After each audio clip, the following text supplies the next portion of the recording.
What's happening, everybody? Hi, welcome back to the welcome. I should probably Castro move this back over here. Files. Yes, How you doing? welcome. I'm great. How about you? Doing well. Thanks so much for joining us. Sounds like you have a great story for us I have a great tonight. story. It's very sad Yeah. story, though, Okay. because it's relatively recent that it's happened. But Okay. we'll get into that here in a Yeah. second. You want to share where they can find us? Yep, go out, check us out on iTunes and Spotify and YouTube, of course. Go out, like, subscribe to all of those. Give us a little 5-star rating if you don't mind. Or a thumbs up. Or a thumbs up. Out on iTunes, you'll find it under The Bar is Open. I forgot to mention this in the last podcast, but you'll find it under The Bar is Open with Beth and Greg. It's where we push them both out. Everything goes out there. So if you're interested, you want to listen to the audio version. And then, of course, on Instagram, it's where we post all the pictures for all of the shows. So you'll see, if you want to listen along, you can go check it out later on. Or if you're on a road trip or something like that, like we tend to do. Yes. We stockpile podcasts and Listen to them on the road. yeah, exactly. So Ones go that we check like it out. in common, yes. Yeah, absolutely. So with the business out of the way, let's get into this one. Yeah. So I was maybe it's probably like 2 weeks ago now. Okay. Maybe 3 weeks ago, something like that. I was scrolling through Netflix and I found the documentary. It's kind of like I don't want to call it a documentary. It's a reenactment Okay. on Netflix of the Fukushima disaster. It's called The Days. Okay. So you can take your notepad back because I couldn't remember it. Okay. And I remember it being kind of like, it was insane, right? When I remember exactly where we were at, we were down in Phoenix. We lived in Colorado. We were visiting some friends. And it was on March 11th, 2011 is when the Fukushima disaster started. It kind of kicked off due to a tsunami. So I'm going to go through a story on that because it brought up some things to talk about as far as like the ghosts of Fukushima. And I've seen videos, and at the end, I've got a surprise for you guys. It's kind of an interesting one, and I'll show you as well. But yeah, so let's jump into it. You ready? Absolutely. All right. So this is as of 2019. This article is from the Milwaukee Independent, and it's 8 years after Fukushima. So that would be roughly 12 years now. 8 years after the Fukushima disaster, Japan's still haunted by the ghosts of the tsunami. It has been 8 years since the magnitude 8.9 earthquake in northeastern Japan triggered a massive tsunami that led to a meltdown at the Fukushima Daiichi nuclear power plant. 8 years since radioactive materials from the plant poured into the air and the ocean and began making its way towards the coast of the United States, the west coast of the United States. Because of its harsh climate and remoteness, from the center, Tōhoku, Japan's northeastern region, has long been regarded as the country's backwater. Along with the reputation comes a set of unflattering stereotypes about its people, and they are taciturn, stubborn, somewhat enigmatic. Rather than speaking their minds, they grit their teeth, bottle up their feelings, and go about their business in gloomy silence. And that's very much the culture. When you watch that document, or like I said, that reenact, whatever the show, it is very much like that, right? That's their culture. It's interesting. But those very traits were seen as an admirable asset in the immediate aftermath of the 11th of March 2011 disaster that hit Tōhoku's coastal communities when a magnitude 9 earthquake was followed by a tsunami. Then a nuclear meltdown at the Fukushima Daiichi reactors. Journalists reporting from the disaster zone commended the resilience of the Tōhoku people, marveling at the resilience demonstrated by survivors, many of whom had lost everything. Uncomplaining, they organized themselves at makeshift evacuation centers, queued to receive rations of food, and took care of the weak and wounded. Observers were made to feel that Tōhoku, I'm saying it totally wrong and I apologize, Tōhoku was coping. Richard Lloyd Perry's book, Ghosts of the Tsunami, explains, however, that such preconceived ideas about regions and their peoples are no more than half-truths. Other realities existed beneath the surface of the post-disaster life. Lloyd Perry, a Tokyo-based Times journalist, traveled many times to Tōhoku in order to understand what was happening there. The result is a compassionate and piercing look at the communities ravaged by the tsunami, which claimed more than 99% of the day's casualties of 18,500 people, the greatest single loss of life in Japan since the atomic bombing of Nagasaki. Lloyd Perry tries to go inside, so this is almost a little book review, tries to get inside the heads of those people and finds not so much something wrong as many layers of profound grief.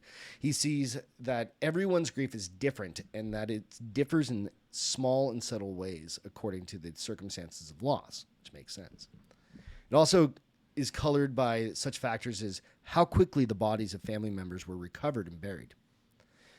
In the case of bodies never found, many survivors sought the help of mediums in the hopes of locating their loved ones. Interesting. This is a very interesting part of the culture, right? Right. Post-disaster Tōhoku came to be overpopulated with ghosts, with many reports of sightings. This some believe was inevitable as the tsunami took the lives of so many people unprepared to relinquish their worldly attachments. Absolutely. Ghost stories were common. A dead woman would visit old friends in their temporary housing and sit down for a cup of tea, leaving dampness on the cushion she was imagined to have been sitting on. A taxi driver would pick up, this is the video we're going to show at the end. Okay. Taxi driver would pick up a man asking to be taken to an address that no longer existed, only to find halfway through the journey that the passenger in the rear of his seat was invisible. He had disappeared. That would creep me out. Woo. Right? Whether one believes in the supernatural, it is beside the point. The point, according to one Buddhist priest who exorcised many tsunami-induced ghosts, is that people really believed they were seeing them. Tōhoku's ghosts, quote-unquote, ghost problem became so pervasive that university academics started cataloging the stories. Oh, wow. While priests, Christian, Shinto, and Buddhist alike found themselves called on repeatedly to quell unhappy spirits that could, in extreme cases, possess the living. There's another set of spirits that inhabit the pages of Lloyd Perry's book, the ghosts of Japan's political failures at every level of society, from village communities to local authorities to city and prefectural governments, all along the way the central government that proved unable to respond to the disaster fully. Nothing symbolized such failures better than the case of Okawa Primary School, whose story is one of the engines powering this book, given that the character of a finely conceived crime fiction or psychological drama. On the day of the disaster, 9 schools were overwhelmed by the tsunami, and of the 75 children who died while at school, 74 were from Okawa Primary, one school. Wow, that's so sad. Right. Their parents wanted to know what accounted for these disturbingly disproportionate odds. After all, there was enough time between the issuing of the warning and the arrival of the tsunami for the kids to get out. And at other schools, they had been evacuated already. This one school didn't evacuate in time. Official accounts kept changing, and there seemed to be this reluctance to launch a thorough investigation. Grief-stricken and angry, some parents of the dead Okawa children decided to fight back. They filed a lawsuit against the city and the prefecture governments. But those parents were up against a peculiar kind of historical ghost, the spirit of a powerful state-centered ideology that had proved so useful in Japan's catch-up modernization of the 19th century after they got blown up, or prior to them being blown up. The ideology regards the people as servants of the state.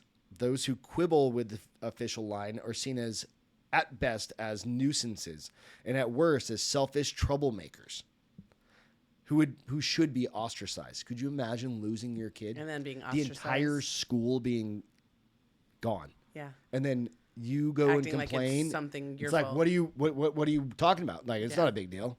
Yeah. You're going to lose friends if you keep this up. Lose face. That's like a big thing in Japanese culture in many instances. Wow. Right? So, of course. It's never in their such fault. a statist universe, Lloyd Perry contends that even bad politics is considered a kind of natural disaster, an impersonal misfortune beyond the influence of common men. meant to be helplessly accepted and endured. Just deal with it. Right. The apparent danger is that people stop exercising the power of individual judgment, which can lead to deadly conformism. As was the case with the elderly family who parked their car on a hill after the tsunami warnings, and then dutifully walked down the hill to report at an evacuation site, only to meet their death. They literally went up where they would have been safe, Why did they come and then they down? were told to come down to the center, and then it got wiped out. Think about these things. I don't think I would have listened. The same to trait, respect for order, a high tolerance threshold, and aversion to making a fuss that made the Tōhoku people model evacuees. One might argue, hinder the making of active democratic citizens. I'm not meaning to make this a political, it's just part of the article. Right. Yet hardship can ignite the desire to fight for one's rights. And it is little remembered today, but Tōhoku has a history of struggling for its democratic dues in the 1870s and 1880s, when Japan's fledgling civic society was considering what kind of constitution it needed. Tōhoku thinkers who had experienced the region's endemic poverty, inertia, and bloody defeat of the 1860s Civil War led a grassroots debate, the subject of which ranged from whether a female emperor should be installed to press freedom, and how a backwater like Tōhoku could be integrated into the rest of Japanese society. These people, because of where they lived, think of backwater. That is such a derogatory Yes, term. that's like when you talk about the swamps in Louisiana. You think of them The as swamp like, people. oh, they're just rednecks. Yes. You know, it is a derogatory It is. term, right? And you think, like, they're highly, I mean, I'm not saying that, I shouldn't say that they're highly intelligent, like that's unsuspecting. Right. No, these people ran. Well, it's not even that. It's just that they're human. They're human. Yeah. Right? And you think it's incredible to me. So, of all the Toku-inspired democratic movements, the I can't say this one. Itsukashi Constitution is worth noting. This was a proposal in 1881 for a constitution drafted by the Tōhoku native. I can't say this name, so I'm not going to. We're just going to call him Takusaburo. Okay. It's pretty darn close. Okay. More than half of its articles are devoted to the people's rights. So, with this, I got to get to the actual part of where people have passed away. Right here. So after deaths take place, the deceased person becomes a Hotoke-sama, or someone who is becoming a Buddha. Everyone who has died is a Hotoke-sama. Okay. The spirit then progresses to the other side. At Oban, the festival of the dead, the spirit comes back. But the spirit can be vulnerable, especially if the person has died under bad circumstances. If the spirit does not receive proper funeral services and burial cremation, it becomes a gaki, or a hungry ghost. Okay. The family must tend the ihai. Sorry if I'm I'm brutalizing these words. You're doing your best. Burial tablets housed in the Butsudan God shelf, a kind of cupboard. This care for the ancestors must be carried out every single day. Wow. If that doesn't happen, connections with the ancestors will be lost. After the tsunami, the Butsununs and Ihai were scattered and lost. They vanished, meaning imagine an altar in your house where you light candles or you light incense, you do those sorts of things, and they pray to them. Well, they do that every day. They provide. But it's generally in your house, not like you're going to a cemetery. Right. No, they have a separate little worship area. Yeah, altar. worship. Good, yeah. Right. They all washed away. Okay. And that's how you kept your connection to your family, your prior, the spirits of your ancestors. Right. So to my mom or to my grandmother or to whomever, right? Yeah. Yeah. So the ancestors were all gone. All gone. A terrible thing. Like being orphaned in reverse, meaning they were missing. For an extended discussion on the theology of the cult of ancestors, read Robert J. Smith's Ancestor Worship in Contemporary Japan. Anyway. So this also asks, You've pointed out the dead in Japan are not as dead as they are in other countries. And the author says, yes, in Okawa, mothers talked to their dead aloud freely. Like they just kind of talk to them. Kind of like saying, Mom, right. Dang it. Can you help me out Stub my here? toe again. Yeah. Right. So they set up a phone box unconnected so that people could go and talk to their Oh, that's kind of creepy. dead. I always wondered when people would go to the shrine to pray to the dead, what are they saying? Are they praying? How literal is their belief? Are they just talking to them? Are they just talking, having how's your Sunday? Right. I had brunch today. Yeah, I had pancakes. I'm going to see Ann on Friday. Sushi tonight. Yeah. Whatever, right? Sake. Yeah. I don't know, right? Oh, that's weird. The food That's sits weird. there, so they place food for them. Right. The food sits there for ages, but it's not eaten. The point is that communication is made as possible. Okay. Right? Rituals for dealing with the dead have evolved because they do the job. After death, there are various time periods when the life of the deceased is commemorated. After certain time periods they have elapsed, the family can go forward. People dressed in black attend memorial services. They are happy, smiling. The grief is no longer raw, right? So it's like time. They've mourned. Right. They've had their mourning period, right. So I think it just depends on how long it takes you. Yeah. Personally, right? So, gentleman says, I went to a couple of Cafe de Muca, a way for people devastated by grief to come together and talk to each other. So this gentleman said, I went to a couple of them. They were relaxed and simple, basically just had conversations. Because spirituality and such a big part. It's like a thin veil for that culture, right? Which is an amazing thing. Right. Like we see it on like channels on TV, right? Cable. We see it and we're like, oh my God. And you see people running off and name a ghost show, right? Right. And you see that happen. So or screaming. Right, absolutely. So it's part of it. But it's such a portion of it, of their culture and their society, that it's very interesting. It's all going to culminate in, I've got one video at the end. Okay. I'm going to show you. It's about 50 seconds. But Ghost of the Tsunami turns ordinary Japanese people into heroes. Yet their voices are no longer much heard in public life. Do you see any positive change, he was asked. Many of Japan's troubles derive from the fact the political system isn't working. All the working parts do work as they should be working. There's a solid educational system, a transparent political system, but it doesn't feel like a democracy. So he goes into some of that. Don't really care about that. Right. But let me show you this video real quick. So it's going to pop up here in just a second. Okay. And really, it goes to tell you, you can Google this out. Because it's such a political and the way that the environment is in Japan, at least from the way that foretelling on the show, right? It made me uncomfortable. You're like, okay. I mean, and it's just their society compared to ours. Like I would argue, I'd be like, no, we're not doing this. And and it's like, well, it's not your culture though. It's very much their that's what culture. I'm saying. Their culture. It's very different from ours. Right. So here we go. We mourn and let go. They mourn and hold on. Right. So here we go. I am going to play it right now. So you will see this cab come up. There's going to be a couple of cabs come up. Okay. Right? And this one's going to come up, and you're going to see this gentleman get into the car. And watch right behind him. You're going to see it just to his left. Something else gets in the vehicle with him. Right? And this is in that, just outside of that district. They're doing it super. Right. I love that they're doing it slow-mo now. And it's going to zoom right there. In. Oh, my Lord. It's a chick with long hair and wearing a dress. A dress, maybe a coat or something. A sweater, and you can't see her. She's like the flippin' Ring.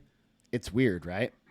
So there are tons of videos, and maybe not videos, but there are tons of stories like this. There's one that a woman somebody got into a cab, hailed a cab, and literally got in the back, asked him where she was going, and there's a little clip here I'll pop up.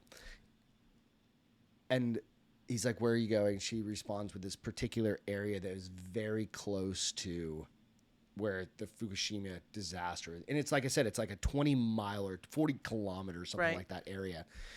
And you don't know, did she die in the tsunami? We don't know. Right. But she literally asked him, am I dead?